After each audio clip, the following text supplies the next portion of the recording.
supersonic passenger plane accelerated down the runway 26 right for takeoff.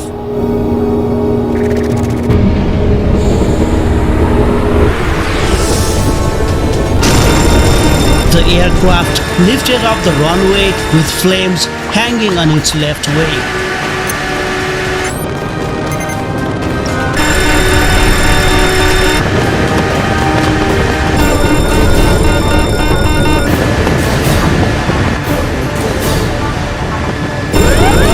Ah.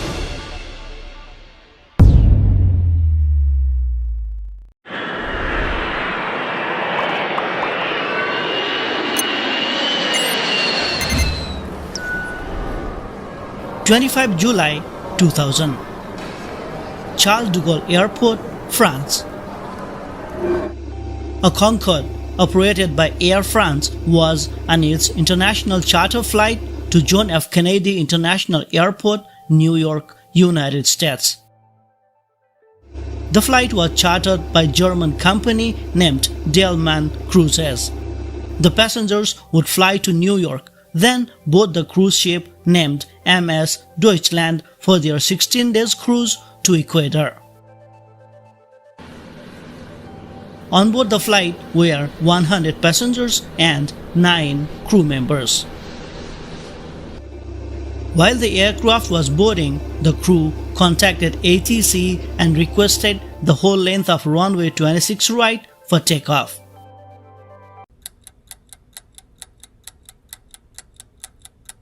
The boarding was completed. ATC gave startup clearance and confirmed runway 26 right for takeoff. The ground controller then cleared the aircraft to taxi.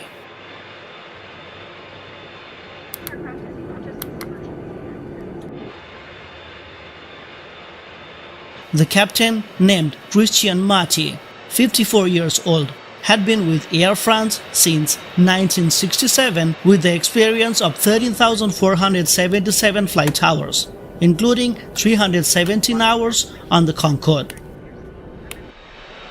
The first officer, named Jean Marcotte, 50. He had been with Air France since 1971 and had an experience of 10,035 flight hours, with 2,698 hours spent on the Concorde. The third member of cockpit was flight engineer Gilles Jardinot, 58, and had been with Air France since 1968. He had an experience of 12,532 flight hours, of which 937 hours were on the Concorde. The aircraft operating was Concorde.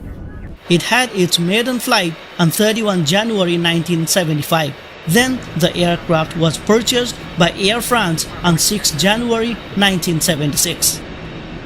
The aircraft's last scheduled repair took place on 21 July 2000, which was 4 days before the accident.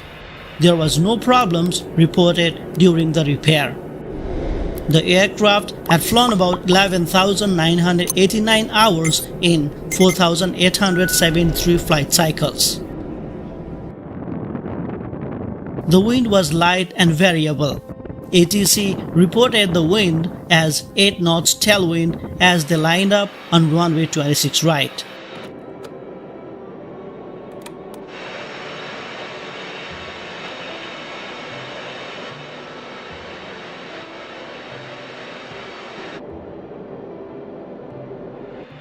The flight was already delayed, so the crew chose to take off with the tailwind, instead taxiing to the other end of the runway.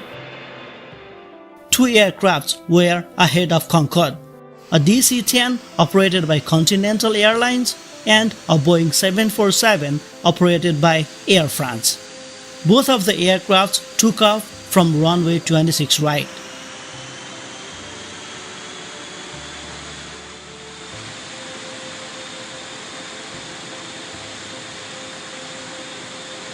It was required to inspect the runway before the Concorde's takeoff, but it did not happen on that day.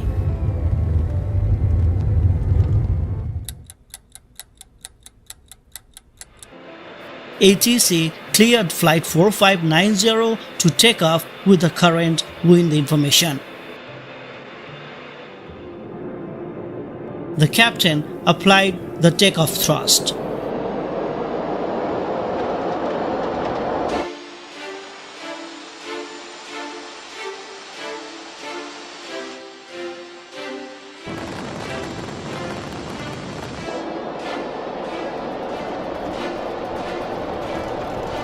The tire number 2 on the left main landing gear was destroyed.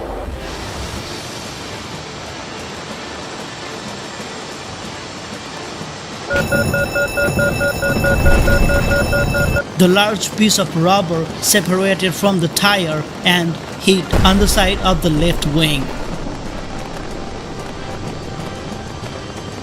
The fire broke out under the left wing. At the same time, engine number 1 and 2 suffered a loss of thrust.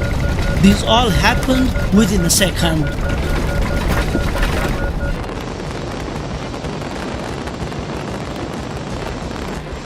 The aircraft reached the point from where they cannot abort their takeoff. The captain pulled the control wheel and the aircraft took off with fire hanging on its left wing.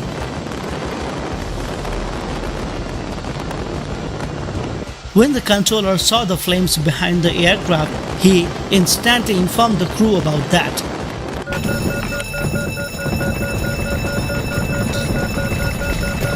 The crew pulled the handle of engine number 2 and the fire alarm stopped.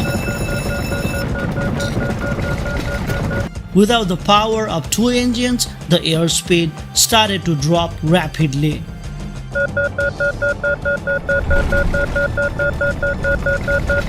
The crew tried to retract the landing gear, but it did not work.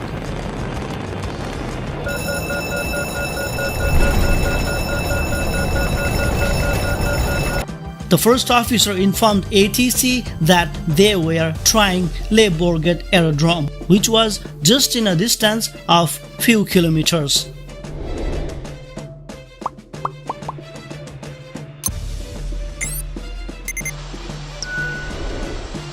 The crew reduced the power on engine number 3 and 4 to level the aircraft. It caused the airspeed to drop. They lost control and the aircraft stalled.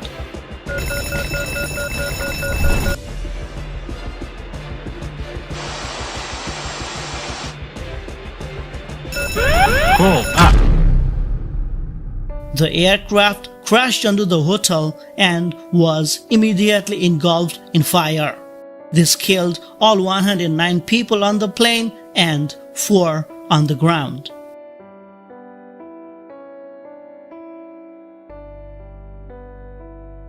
The official investigation was conducted by Bureau of Inquiry and Analysis for Civil Aviation Safety, France.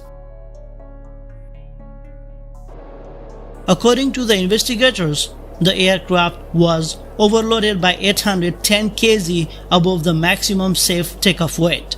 Any effect on takeoff performance from this excess weight was negligible.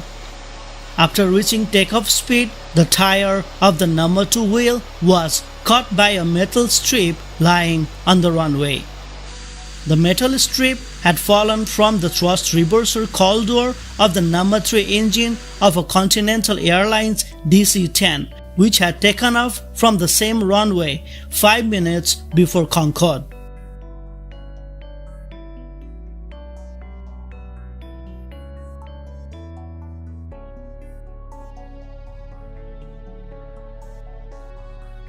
The aircraft was airworthy and the crew were qualified. The landing gear that later failed to retract had not shown serious problems in the past. Despite the crew being trained and certified, no plan existed for the simultaneous failure of 2 engines on the runway, as it was considered highly unlikely. Aborting the takeoff would have led to a high-speed runway excursion and collapse of the landing gear, which also would have caused the aircraft to crash. While 2 of the engines had problems and one of them was shut down, the damage to the plane's structure was so severe that the crash would have been inevitable even with the engines operating normally. After the crash, Concorde grounded its entire commercial fleet. The company spent millions improving the design of the aircraft, which included installing burst-proof tires and Kevlar-lined fuel tanks. Even the Concorde had been considered among the world's safest airplanes. This crash severely damaged its reputation. Sadly, Concorde stopped flying in 2003.